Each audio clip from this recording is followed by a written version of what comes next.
Hey everyone, I'm Jenna, and today I would like to share with you an FMS case. This is one of my favorite cases because it takes one of my clients that was a rather sedentary individual and shows her journey with movement. When she first came in and wanted to be trained, she really wasn't physically active. She was just starting to get back into it. And it shows the immense power that the screen can have on clients that are just everyday people, not necessarily our athletes, not necessarily people that are, competing at higher levels, but that just want to have a really good movement base and want to move more. Now this client, we'll call her Sarah. Her name's been changed, but none of the other details of the case have been. Sarah was a 36-year-old female. She had just lost 30 pounds from a new diet and was starting to get back into activity. The only thing that was in her past medical history that was of any importance was that she has had a history of low back pain in the past. Not bothering her now, but it had been a previous problem. So like we said, Sarah had just lost a lot of weight. She was starting to take classes at the gym and just getting back into physical activity in general. She also told me another benefit was that this is the first time that she actually hadn't had low back pain since high school. And she decided that she wanted to run her very first 5K. But she came in to see me because she felt like she had gotten to week 4 of this app that took her from couch to 5K. And at week 4, all of a sudden she had plateaued. She couldn't run the amount of time that it wanted her to run.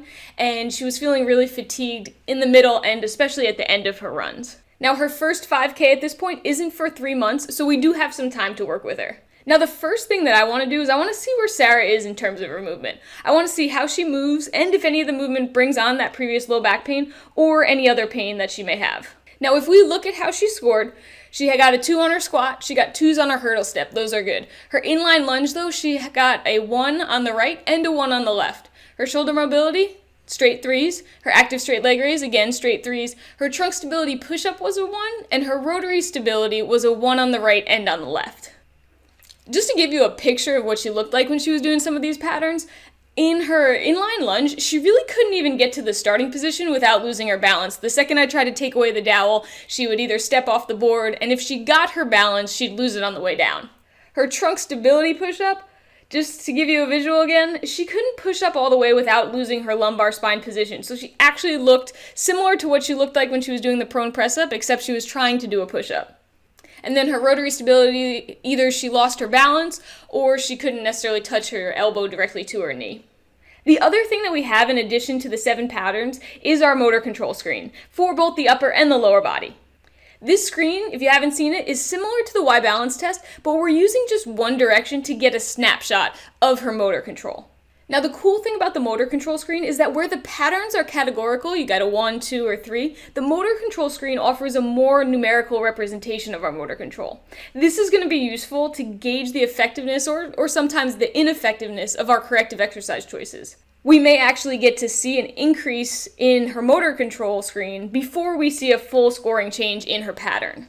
Now for Sarah, she's actually lower than we'd expect in all 4 quadrants, those 4 quadrants being the right and the left upper body, and then the right and the left lower body. Based on her foot length, we would expect that she would get greater than 54 centimeters, but on her right upper limb and her left upper limb, she gets 48 and 47 respectively. Her lower body is a little better, and she gets 51 on the right and 53 on the left. The patterns that leverage her mobility, her shoulder mobility and her active straight leg raise, were fine. They were all 3s. But we do have some problems in her fundamental and her functional pattern. We're going to want to fix her fundamental patterns, her rotary stability and her trunk stability push-up, before we fix her more functional pattern of the inline lunge.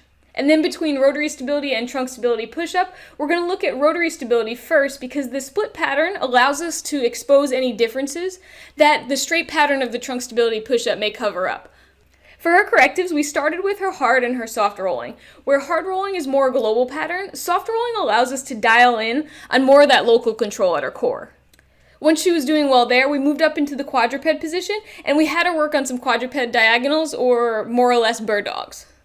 Now, after we did this, we still saw 1s on the rotary stability, but we did start to see a change in terms of her upper body motor control and her lower body motor control. Her upper body motor control increased 5 centimeters bilaterally, and her lower body motor control increased 4 centimeters on the right and 3 centimeters on the left. This is telling us that we're on the right track and that her body likes the exercises or the correctives that we're giving it.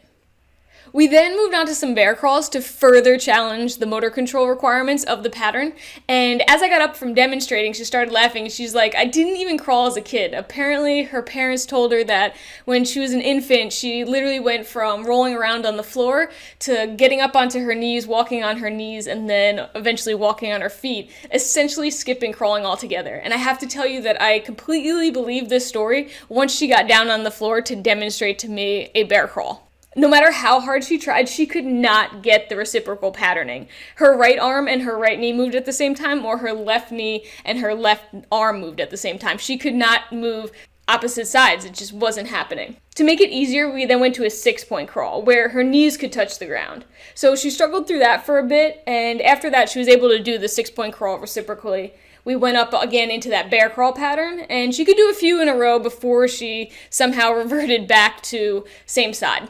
Now, after the bear crawls, it was like something clicked. Her rotary stability was bilaterally 2s, and her motor control screen jumped up to passing scores in each quadrant. Now, I thought this was awesome, but nothing compares to the look on her face when she realized that she was now pushing 57 centimeters with her right and her left arm.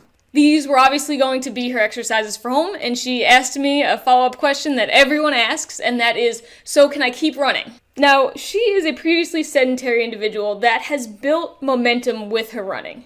And I know that we have time before her 5K, but the last thing that I want to do is undermine that progress that she's made. And I go back to what she told me. She told me that she didn't have any fatigue or much difficulty with week 3 of the running program. So instead of moving from week 4 to week 5, we actually moved from week 4 back to week 3 so that way she could keep training, keep the momentum, but with a much lower demand. The deal was, though, that she had to be able to string together 5 consecutive bear crawls in a row before she went out on her run. Now, before she left, I did recheck her inline lunge to see if there was any change in the functional pattern after the change in the fundamental pattern. And she could get in the starting position easier, but she was still a 1, even though I could tell that she was getting closer. The next session she came in and she reported that redoing week 3 had went well. And in fact, she said that the week was so much easier than it had been the first time, and she felt like if she was allowed to, she could have increased those intervals. On rechecking, she had maintained her motor control and her rotary stability, and she now had a passing inline lunge score. Her push-up, however, was still far from being a 2. So we began working on her push-up. Even though she had 2s on the lunge, we still want to work on this fundamental pattern, especially knowing that she had a history of low back pain. We know that the push-up pattern is more about posture and spinal integrity than it is about doing a push-up. She needs to have a good push-up, more for her alignment and to decrease her likeliness to compensate and give up her spinal integrity while she's physically active. This did prove challenging because she fatigued very quickly when we were working on the pattern. It did take 2.5, probably 3 weeks before she did get a 2 on the pattern. We started with just being able to hold a plank, focusing on that pelvic positioning. As soon as she would get fatigued, the first thing that she would do is to dump her pelvis and go into like a lumbar lordosis. Because she got so tired doing the pattern, we worked on different positions. So we worked on her ability to maintain the alignment under load in a kneeling position, and then we worked on a hanging progression that she could do at home because she stated that she had a pull-up bar and she wanted to finally be able to use it. Now later on, we went to some shoulder taps, again maintaining that pelvic positioning. This was key for her throughout every exercise that we did. And then we went to an eccentric push-up with pelvic control. We started at an incline and then we worked our way closer and closer to the ground. She was only allowed to lower herself down eccentrically as far as she could, keeping that good pelvic alignment. And then we also did some assisted push-ups to get her working through the entire pattern altogether. Now, when we look at where she ended up, her rotary stability went from a 1 to a 2 bilaterally. We took her push-up from a 1 to a 2, and her inline lunge went from a 1 to a 2 as well. Now, if we look at her motor control, her upper body, she went from 48 on the right to 57. That's an increase of 9 centimeters. And then she went from a 47 on the left to a 57 on the left, a 10 centimeter increase. This tells us that she has much better motor control, especially at the limits of her stability. We saw a very similar increase in terms of her lower body as well. She went from a 51 on the right to a 58, an increase of 7 centimeters, and then 53 to 59, an increase of 6 centimeters on the left. So both, actually all 4 of her quadrants increased through working through the correctives. So Sarah was super pumped to come in and tell me that she ran the entire 5K, that she didn't have to walk a single step. She did go on to do 3 more after that, which brings us more to the present, which is about a year after I met Sarah, and now she's training for her first 10K. It's such a cool case because this is an individual that was sedentary, that really didn't do much and didn't want to do much. And now it's someone that's training for a 10K. It's such a good reminder that competency with movement fuels confidence with movement, and people that feel like they move better want to move more. It truly upholds the principle of move well, then move often. And my favorite part of the entire thing is that I got to be there for her journey of movement from the very beginning. I got to see her go from, I don't think I can complete week 4 of this movement or this 5K app, all the way to, yeah, I'm going to train for a 10K. And I would not be surprised if eventually I hear that she's training for a half marathon or maybe even a full.